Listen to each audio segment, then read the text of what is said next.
So we were talking about if we go to so if as we're using like a hook, so just work through the position. So he's on his side, onto his hand, gets to here, takes this leg out. Okay, and then guys listen. Okay, then from here, what if as we're doing is he was kind of using this hand on the shoulder and grabbing. So he's kind of do what you were doing before, kind of pulling that shoulder down, which it can be really strong if you don't do anything. But as soon as I feel any pressure on my shoulder, so he's trying to get my posture down there, that's when I'm going to switch to my whizzer, and my whizzer is always going to break his ability to be able to break my posture down. Okay, so anytime he brings his elbow over there here, or he starts hugging around my back, so like that, I'm going to go into my whizzer, and that's what's going to break the posture down. So this is why when Ifraz points up to the ceiling, that's really hard, and I'm honestly trying to break his posture there. Okay, if you don't believe me, try it. Okay, so either hugging the hand round or taking the hand over to the shoulder, this is going to cause a little bit of a problem by being able to get out. But if he points up to the ceiling, he does his little gangster shrug, tucks his head, boom, yeah, all the way it goes over to there.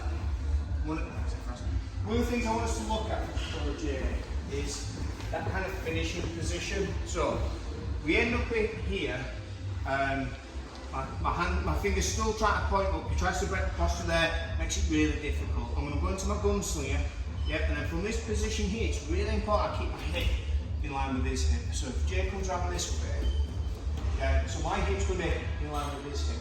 If my hip comes a little bit higher, any backhand that I get will be too high. It's going to be really hard to keep control.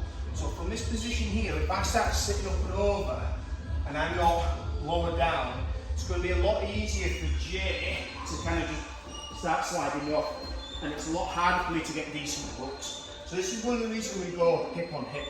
So when I've gunsling, hip on hip, I like to bump the hip as well, because it takes him off balance. So as soon as I do that, I give him a little bump, and then from there, my hooks are a little bit lower to the hip. So now when he starts trying to bump me, bridge me, I've got a good hook and it's a lot easier to control. And that's before I even get my seatbelt. Okay? So everyone's going to get the seatbelt, and then if you feel like you're going to fall, stop yourself from falling. Okay?